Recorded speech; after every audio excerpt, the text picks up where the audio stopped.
Hey, it's NPR's Book of the Day. I'm Andrew Limbong. This past Sunday was International Women's Day. Now, maybe you only remembered that because of a reminder on your Google Calendar, or you saw a post on social media, or maybe you didn't remember until now. But the day has its history in radicalism, in politics, in really sticking your neck out and fighting for something. So today we've got two books that embody that spirit, and a bit two major feminists working today talk about their book trying to inspire the next generation. But first, journalist Norah O'Donnell's new book is titled We the Women, the Hidden Heroes Who Shaped America. It's a collection of stories of women you probably have never heard about, even if they directly contributed to our lives today. She talks to NPR's Mary Louise Kelly after the break. This message comes from Jerry. Noticing your car insurance rate creep up, even without tickets or claims? You're not alone. That's why there's Jerry. Jerry handles the legwork by comparing quotes side by side from over 50 top insurers, so you can confidently hit buy. No spam calls, no hidden fees. Jerry even tracks rates and alerts you when it's best to shop. Drivers who save with Jerry could save over $1,300 a year. Don't overpay. Download the Jerry app or visit jerry.ai/NPR today. Nearly 250 years ago, July 4th, 1776, dozens of delegates got together and signed the Declaration of Independence. Now, signing was a huge risk. Having your name on that founding document of the United States was treason, even if you're just the guy who printed the document. And actually, the guy who printed the document wasn't a guy. She was a woman, Mary Catherine Goddard. At the very bottom of one of the official versions of the Declaration, just under John Hancock and all the other male signees, is Goddard's name. She is one of the women profiled in a new book by CBS News senior correspondent Norah O'Donnell. The book is We the Women, the Hidden Heroes Who Shaped America. Norah's dropped by the studio to tell us about it. Hi there. Welcome. Thank you for having me, Mary Louise. So, start there. We're talking the 18th century. We're talking a moment when a lot of women could not read, could not write. How did Goddard land the gig of printing the Declaration of Independence? It's an incredible story, and one I can't believe we aren't all taught in school. The Declaration of Independence, the founding document. And we know a lot of the guys' names on it. Of Ben course. Franklin, Thomas Jefferson. You know that phrase, put your John Hancock here, right? And it turns out that the first official printing of the Declaration of Independence was done by a woman, Mary Catherine Goddard. Why? Because she owned the publishing and printing shop in Baltimore, where the Continental Congress had moved from Philadelphia when the British troops were moving in on Philadelphia. And they say, well, we need a copy that has all of the 56 male signatories on it. We need it done in 2 weeks. We need it printed out perfectly. She gets it done. She gets it done. But what's, I think, really interesting about this story is that she was also a publisher of a paper there where she had her name as M.K. Goddard. On the Declaration of Independence, she puts her name as Mary Catherine Goddard. She wanted to be remembered. She wanted to be part of this founding document. And as you point out, it was dangerous and treasonous to put your name on that document. And I think the larger story is, why don't we celebrate and know the stories of these incredibly important women in American history? So I want to ask about another name, another story. This is, again, back Revolutionary War, Deborah Sampson, who, to sum up in a nutshell, Deborah Sampson disguises herself as a man, joins the army, goes off to fight the Brits, gets shot at least twice during the Revolutionary War. What's her story? I mean, think about this. Women had no rights at this time. Deborah Sampson disguises herself as a man to fight in the Continental Army. And it turns out she's probably the first woman in America to take a bullet for her country. And I think the point is that women have long been revolutionaries. Women have long been patriots fighting for their country and never gotten the recognition or the pension that they deserved. She actually died with a musket ball lodged inside her. After serving, she then went on the speaking circuit in order to get her pension and, was even supported by Paul Revere in that effort. But just think about them. I mean, there should be a movie about Deborah Sampson. But I think as I tell in the book, there are so many other examples of women who served who didn't get the recognition that they deserve. Okay, go back. I'm just obsessed with Deborah Sampson. Is there anything in the archives in the historical record why she thought this was a good idea or how she got away with it for as long as she did? Well, as I write in the book, Deborah Sampson had a difficult upbringing. And so I think she probably was, one, both looking for a job because it paid well to serve, and also because she was a patriot. She was also a tall woman. She was 5'7", and is described at the time she had, quote-unquote, masculine features. So it was easy for her to disguise herself as a soldier. And she was pretty good at it, And she almost died because she didn't want to be discovered. She wanted to have that job. And I think that's what's so relatable, too. How many women want to do a job that may only be reserved traditionally for men? Or how many women would take a bullet for a country in which they do not have the right to vote? Yes, and it turns out that many women throughout history did exactly just that. I'm thinking Deborah Sampson might have something to say to the current leadership of the Pentagon about their views on women in combat. But moving on, in the book, you cite a statistic that I found sobering. This is according to the National Women's History Museum, which found that women are featured in less than 15% of all history taught in the United States. The stories of women of color are even less well represented. Tell me about Mary McLeod Bethune. Mary McLeod Bethune. I just got the chills even saying her name. She's one of my heroes. Mary McLeod Bethune was born to enslaved parents. She was actually born right after the Emancipation Proclamation. Okay. And as a little girl, she went up to play with a white girl that lived on the property and picked up a book, and the little white girl said to her, "You can't read, put that down." And Mary McLeod Bethune said it just stuck with her. And then here she became one of the great educators of her era, founded the Bethune-Cookman College, which still exists today. It was the first institution of higher education for Black students in Florida. In Florida, okay. But she becomes one of Eleanor Roosevelt's best friends. She becomes the leader of FDR's Black cabinet. Mary McLeod Bethune is the reason that women and Black women could serve in the U.S. Armed Forces. And she did radio addresses at the time, so you can hear her great, big, booming voice. She sounds like a female version of FDR. Democracy is for me and for 12 million Black Americans a goal toward which our nation is marching. It is a dream. You have two daughters, am I right? I do. Mm-hmm. What kind of conversations do you have with them about what is possible for women today, about gender equity or lack thereof, because it's still real in this country, as you know? You know, women crashed through the educational glass ceiling more than 30 years ago.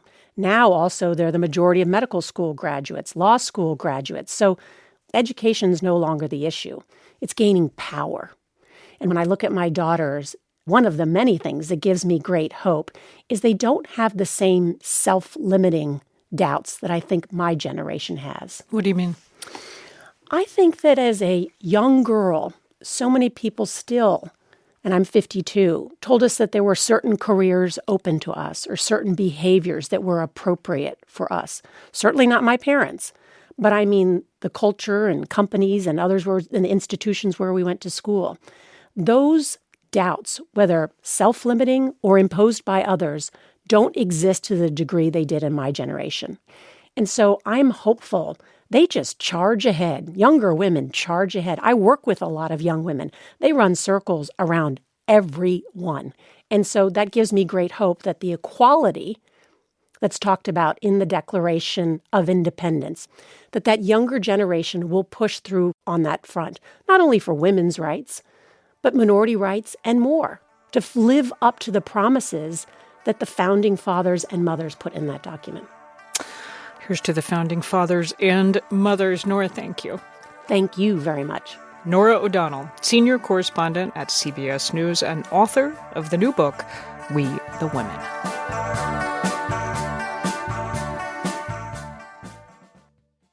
This message comes from Jerry. Are you tired of your car insurance rate going up, even with a clean driving record? That's why there's Jerry, your proactive insurance assistant. Jerry compares rates side by side from over 50 top insurers and helps you switch with ease. Jerry even tracks market rates and alerts you when it's best to shop. No spam calls, no hidden fees. Drivers who save with Jerry could save over $1,300 a year. Switch with confidence. Download the Jerry app or visit jerry.ai/NPR today.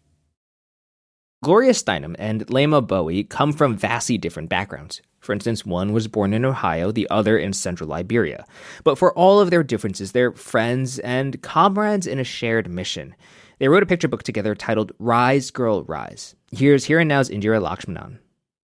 A joyful new children's picture book is a collaboration between two world-famous women.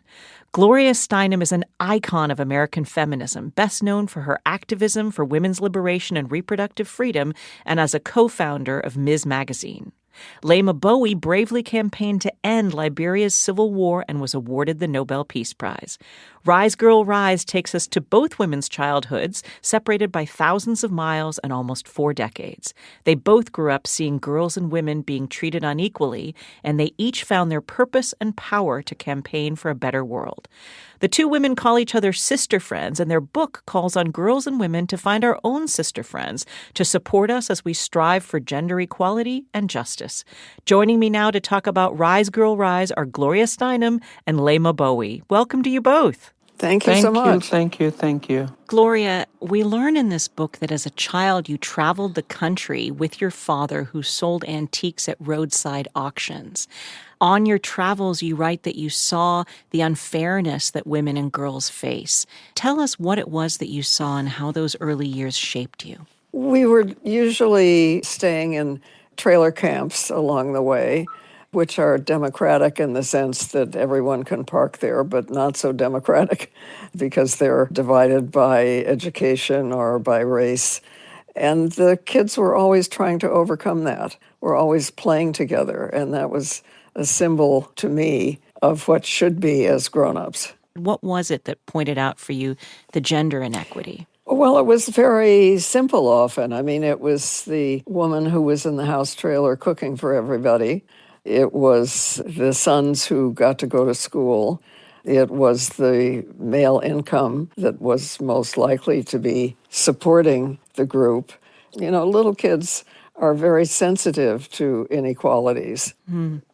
Leymah, you write about Liberia, a really lush land, a childhood full of joy.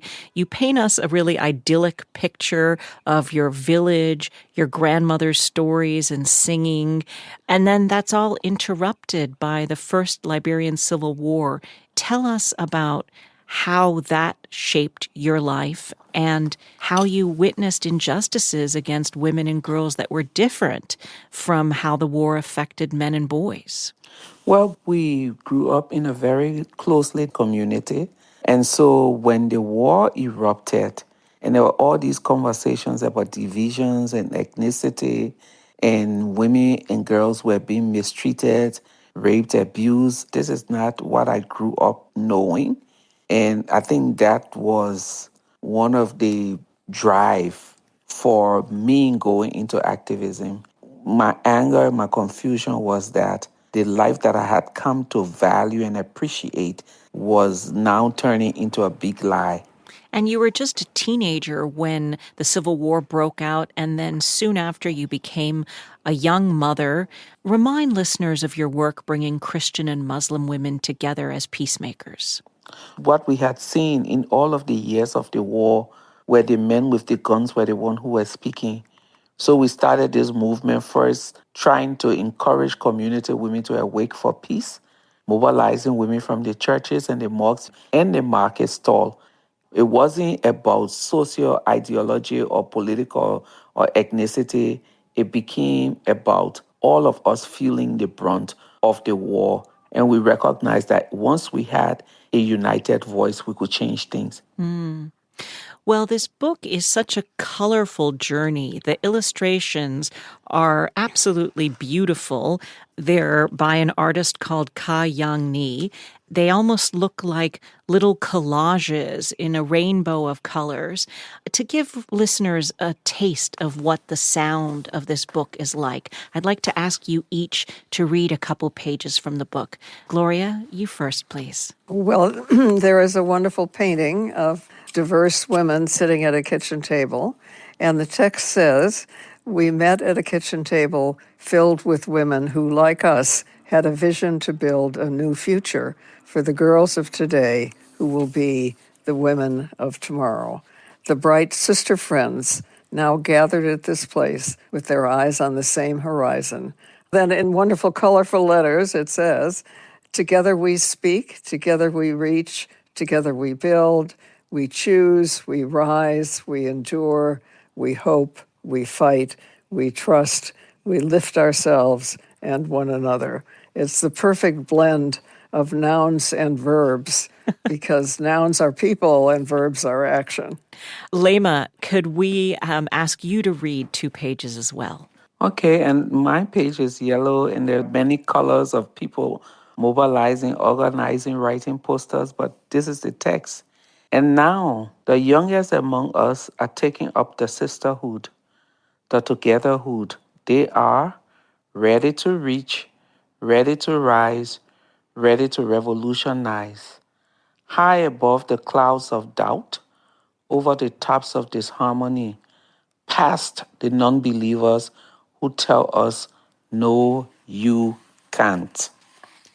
I love these pages especially because we see young girls, some with hijab, some looking Western, some looking Eastern. I have to ask, why did you decide on a picture book rather than a book aimed at middle schoolers or young adults? You know, we absorb our idea of truth more from pictures and from the people around us than we do from words, since we only are able to read words a little bit later in life. So I think it's important that we continue the more universal tradition of pictures. Leymah, what was your thinking? Do we need to start younger to get this message across before kids are even in school? Definitely, we need to start younger, but also we've heard a lot and we are seeing a lot of evil around us. It's time for us to see a lot of good, colorfully, bringing all of us back to our childhood, to those moments when we didn't have biases, to those moments when racism wasn't overpowering us, to this moment when we weren't being taught our whole world is us versus them. No matter how old you are, you can still rise to the occasion. You can still be a revolutionary. You can still be a part of the togetherhood. Gloria, do you feel this book was written for girls or did you also write it for boys? It's actually written for all human beings when you come right down to it. I mean, boys and girls from every part of the world, whether or not we're accustomed to picture books or to all type books. I think you can appreciate this book. Well, Gloria, I grew up on Free to Be You and Me, that funny and empowering hot pink children's book and album of the 70s, whose message was that girls like me were equal to little boys. You consulted on that project. And I remember very clearly the part of the book that has a boy baby and a girl baby talking to each other, and they're not even aware that one is a boy and one is a girl. And it's just about their equality as humans. And I wonder whether in writing this, did you have memories of having contributed to what, at least in this country, was a really iconic children's book so many years ago? Yes, I mean, Free to Be was my first experience of how unifying a book could be, a story could be, if you just remove the barriers of words that not everybody knows or photographs that not everybody identifies with, that a book can be a globe, a unified globe. Leymah, I want to ask you, the overall message of this book is about how joining together makes us more powerful. How important do you feel it is to get that message out to girls and women today? It's very important for the times that we live in. I think it's also sending a message that in the world that we live in, we should no longer look at race or color or creed It's time for us to look at the heart and to look at the humanness of each other. Leymah, you've been working for peace for more than 20 years. Gloria, you've been an activist for women's rights for well over half a century. I want to ask you both, do you think conditions for women and children have improved since you each started working in this space? Our imaginations have improved, and imagination is the first step towards changing reality.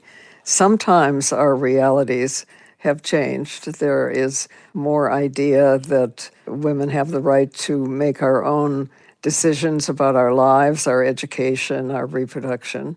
If we look at who are the chiefs of state, we may feel a bit less hopeful, including in the United States, because we have never managed to represent the female half of this country, which is supposed to be a democracy. So I would say we're improving, but we have a long and heartful and full of love way to go. Leymah, what do you think? I'm an internal optimist because if I think anything less, I won't be able to get out of my bed tomorrow. From the continent perspective, I'll tell you that I think we've made some strides because some of the things that no one used to talk about before, specifically conversations around female genital mutilation, used to be hush-hush. Today is a public policy debate. So I feel like we're making strides and we will not stop. That's Liberian Nobel Peace Prize winner Leymah Gbowee and American political and feminist activist Gloria Steinem. Their new picture book for children is Rise, Girl, Rise, Our Sister-Friend Journey Together for All. Thank you both so much for joining us. Thank you so Thank much. you.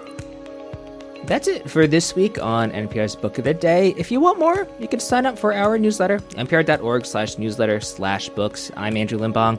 The podcast is produced by Chloe Weiner and Ivy Buck and edited by Megan Sullivan. Our founding editor is Petra Mayer. The show elements for this week were produced and edited by Christopher Intagliata, Janaki Mehta, Manuela Lopez Restrepo, Emiko Tamagawa, Todd Munt, Melissa Gray, Ryan Benk, Gabriel Donatov, Catherine Fink, and Courtney Dorning. Yolanda Sanguini is our executive producer. Thanks for listening.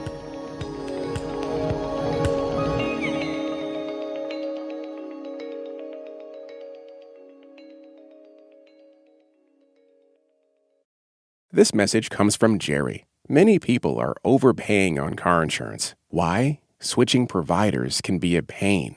Jerry helps make the process painless. Jerry is the only app that compares rates from over 50 insurers in minutes and helps you switch fast with no spam calls or hidden fees. Drivers who save with Jerry could save over $1,300 a year. Before you renew your car insurance policy, download the Jerry app or head to jerry.ai/NPR.